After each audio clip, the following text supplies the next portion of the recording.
Wow, thanks so much for joining us here at the Seminary Co-op bookstore. We're so excited to hear more about your book today. Can you tell us more about the Palace Complex? Just a quick description of it. Thank you very much for the invitation. It's wonderful to be here and to be in Chicago, which is a city that I always like to spend time in. A city that's sort of in the background of the Palace of Culture too, because these Chicago skyscrapers are very much sort of a source of inspiration for the Soviet architects who were designing the palace.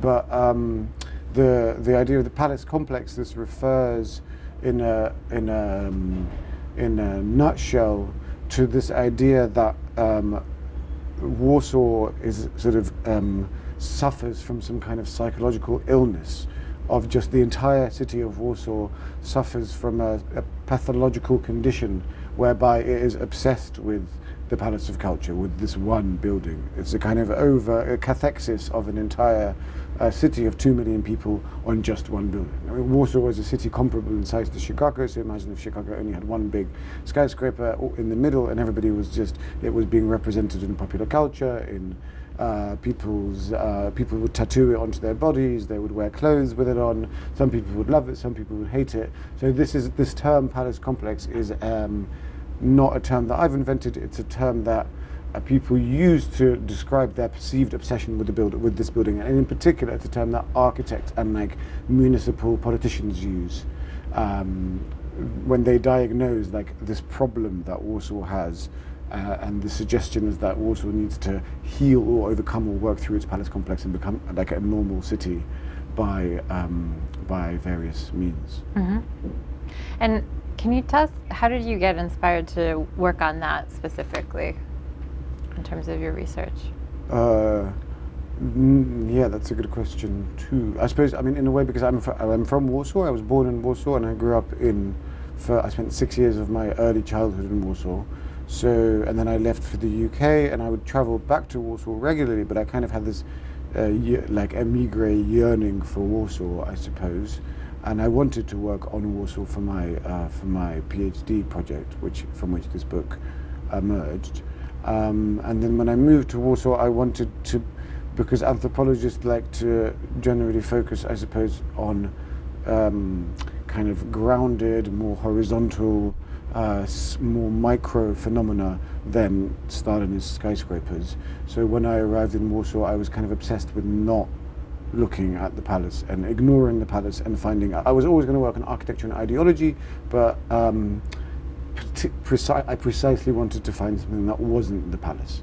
And then after a few months, I just found that the palace was so overbearingly present in every single conversation I had about everything else that it would almost be like disingenuous, and it would be ethnographically disingenuous to not focus on the palace. So I just gave up and succumbed to my own palace complex, or embraced my palace complex. Mm-hmm. Mm-hmm. Great. I wanted to ask you a few questions about your creative process. So first, can you talk about your process in doing the research and in writing the book a little bit? Yeah, I mean, I suppose the two are very much connected.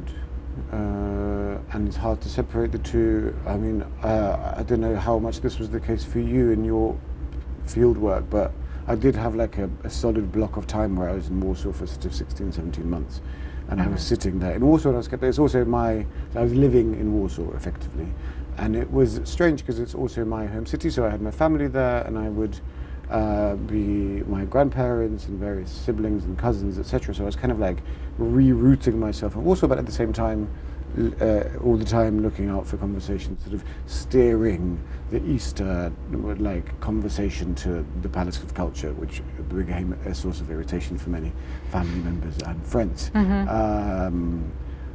Shut up about the stupid palace type scenario, but people would bring it up themselves too. So I mean, I lived in Warsaw, but in particular, what I did as well is I employed myself within the building, the administration of the building, as a intern in the administration. I would kind of occasionally translate or help, sometimes mistranslate various texts for them into English, like promotional materials.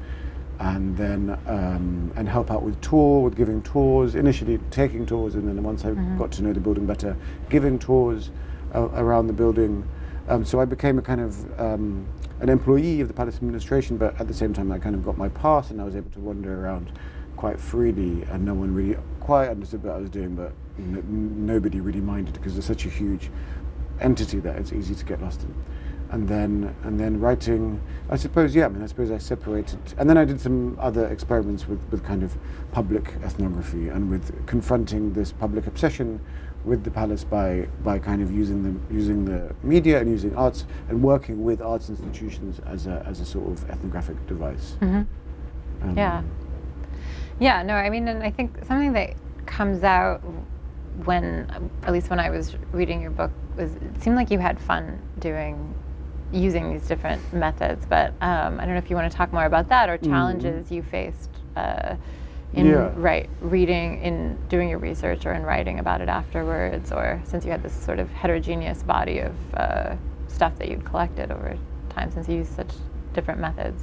Yeah, I mean, that's the thing, I suppose, in a way. I mean, I come from quite a conservative department, from the Cambridge Anthropology Department, which is, I mean, not that it's still obsessed with like kinship diagrams and really sort of doing material culture surveys and these kinds of systematic, like scientific ways of doing British social anthropology, but there was a little bit of this expectation that I was supposed to do these kinds of things, and I was sort of freaking out a little bit that I wasn't really doing any of that. I was just talking to people, doing interviews, like going to public meetings, writing, recording my observations on stuff, but not in the way that I was supposed to do, I think. So I was constantly, and then this experimental stuff that I did, the sort of public debate, and the more kinds of performative interventions that I played around with, together with sort of collaborators and colleagues and friends in Warsaw, I was kind of really, I didn't know that was proper ethnography. I thought probably it isn't proper ethnography, but I hoped that I could get away with incorporating that material. But I was never, I definitely had loads of fun, and I really was very gratifying to live in Warsaw and to kind of become a Varsovian, like a Warsaw dweller again after such a long absence. But I was also constantly, I was having fun, but I was also freaking out and certainly not confident that I was doing some sort of innovation, anthropological innovation. And it wasn't until I came back to Cambridge that I started speaking to a collaborator who was a professor at Cambridge, then Nikolai Soronchakov, who of course we've both done panels with, and he had this notion of ethnographic conceptualism that he was working, and he had been doing similar experiments, so it was kind of really nice and really magical to be able to frame and consider and compare our experiences of just doing weird types of experiments in the field. And then in terms of the writing process, I mean, what was it like going from writing this up as a dissertation, which was for, a specific audience in Cambridge, and then making it into a book that's for a wider audience? Did you feel like the pressure was off, in some ways more freedom? In terms of the book? You're right. Yeah. I mean, I didn't really write. I think I tried to write the book write the thesis as a type of book. Okay. And not necessarily for the Cambridge people. Okay. For their expectations, like quite consciously wanted not to do that, because there is a particular like Cambridge style of dissertation, which is has its limitations. But so I kind of then it was still a PhD dissertation. So I enjoyed actually having to add more vignettes, and I mean, I suppose American publishers like this too, that you kind of start every chapter with a nice story about what the weather was like, etc. And it was nice to write those little sort of framings, basically. Maybe this is giving too much away, but basically just like kept the chapter as it was, and then at the beginning and at the end, I put some sort of florid descriptions of things, and that was fun to write. And then I suppose that kind of, again, in this kind of like, in perhaps my expectations of what American publishers and audiences expect, I kind of put more of myself into the. So I wrote this foreword about my grandfather and stuff. Although actually that had been in modified form in the Polish version of the book because the book was initially, the dissertation was translated into Polish and published very quickly in Poland as a book in 2015, and I had already modified it a little bit to make it more, and that was supposed to be more of a popular book. So I reworked some of those like vignettes for a Polish audience to an American audience, but then an international audience.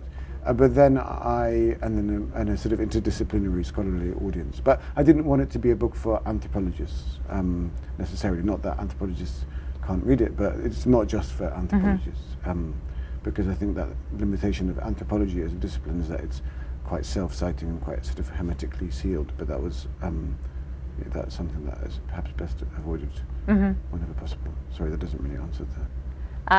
No, that's fine. I mean, talk more about. So, who else do you see the book being for, and how do you keep different audiences in mind when you're writing? I mean, do you think about who might like this chapter and who this chapter is for, or is it less compartmentalized?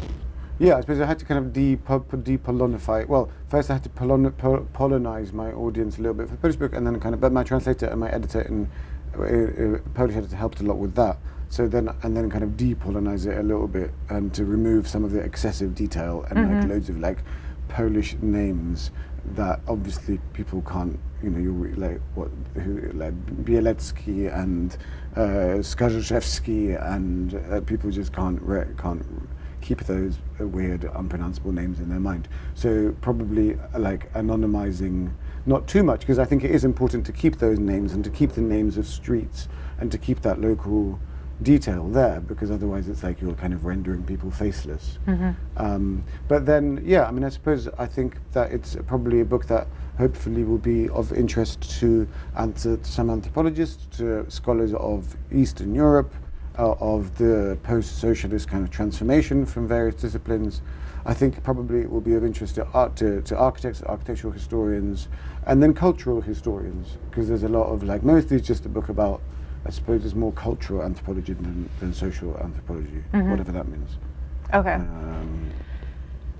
Yeah, I mean, is some of that a question of the writing style at all? Or I mean, I guess I'm interested to hear more about sort of not only the ways in which a book can speak to certain audiences based on the subject matter, the content, but that there can be sometimes stylistic differences even in the way you're approaching it. If you want to talk about how you sort of figured out what you wanted your voice to be like in this book. Yeah, that's a really good question. I mean, I think I was trying to be. Perhaps I was unconsciously or semi-consciously trying to mimic some of the ways in which Polish commentators, kind of reportage type people, wrote about the palace in the way that I wrote, and people in Poland approached the palace necessarily with an element of irony and with an element of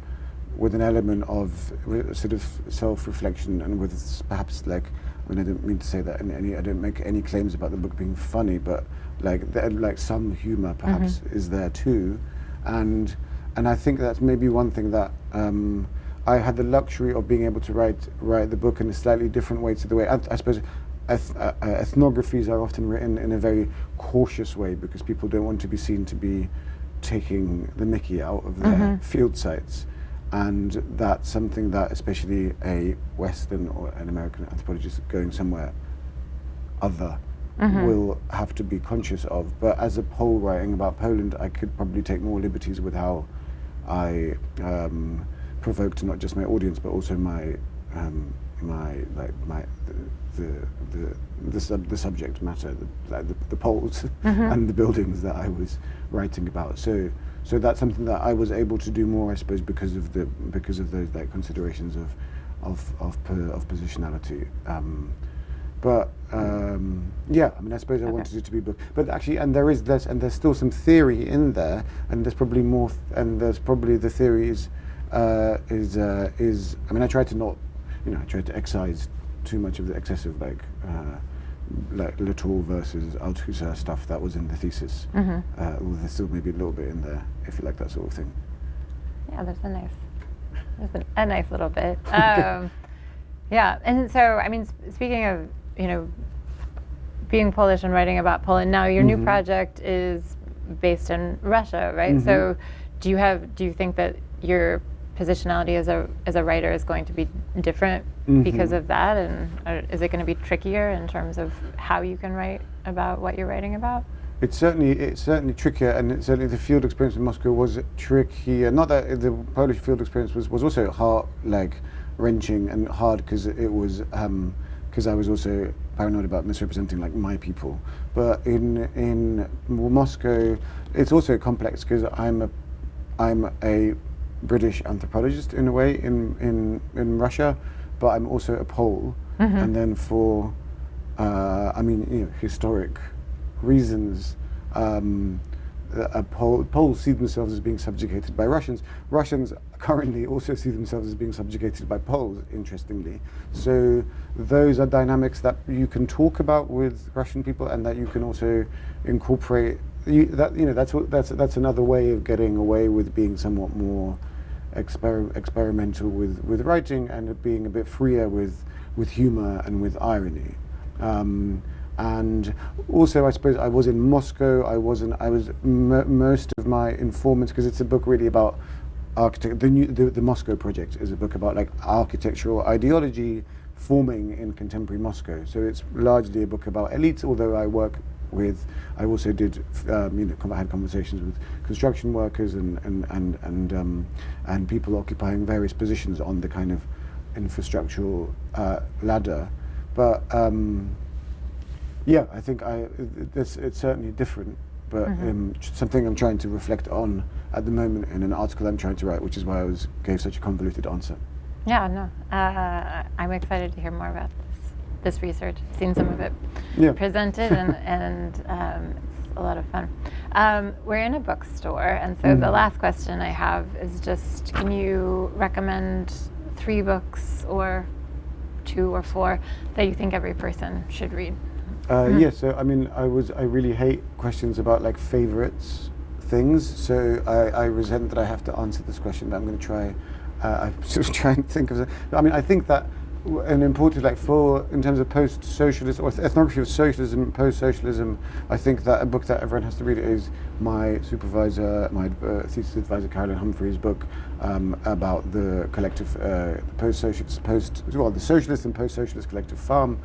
The name of the name of the original version of the book currently escapes me, but the subsequent republished version, actually published in 1998, is called Marx Went Away but Karl Stayed Behind, and it's a sort of updating about this, what happened to this collective farm in Buryatia in Siberia near the border with Mongolia, and how life in this collective farm was transformed during the late socialist years, but also then subsequently in the 90s. And it's a wonderful book because it incorporates, and this is something that I definitely take from Caroline, is this focus on rhetoric, on aesthetics, but also on political economy, on like really nitty gritty details of like hierarchies and nested hierarchies and how they correspond to each other. So I think that's a kind of classic book that should definitely be read. In terms of books about one building, Victor Buchli's Archaeology of Socialism about the Narkomfin building in Moscow is a really important book to read. Another recent book about one building is Yuri Slyoskin's House of Government, which, have you read it? No, but I want to. It's this 1,000-page Tolstoyan epic, which actually is quite a page, so it can be read quite quickly, and I really enjoyed reading it. I was going to write a review of it, but I was too daunted by the task. And what's funny about it is that it's one of those books where, when we are writing our scholarly books, you are not allowed to follow tangents anywhere. You have to keep the argument relevant, whereas Slyoskin just goes nuts with the tangents and follows all of his tangents wherever the hell he wants to. Although he actually was complaining that he wasn't able to follow all of his tangents as much as he wanted. It was 1,200 pages, so I mean, there's a few tangents in there. So that's a really good book. Forthcoming book that's going to be really, really good is by my colleague Catherine Zubovic, who's at Rice, and it's called Moscow Monumental, and it's a study of the she's a student former student of Slyoskin's, and it's a study of the sort of architectural historical, social historical study of the 7 Moscow skyscrapers. So the 7. I've written a book about one Warsaw skyscraper, which is a sibling to those 7 Moscow towers, whereas Catherine's written about all 7 of them. So that's going to be that's a very exciting read, and it's going to be out this year with Princeton University Press. And then your book when it's ready. Yes, will it's be something to working look on it. forward Yes, to. everyone should read it. Well, thank you so much for this. Let's continue the conversation out there. I'm Cool. excited to talk to you Okay, more. thank Thanks you. a lot.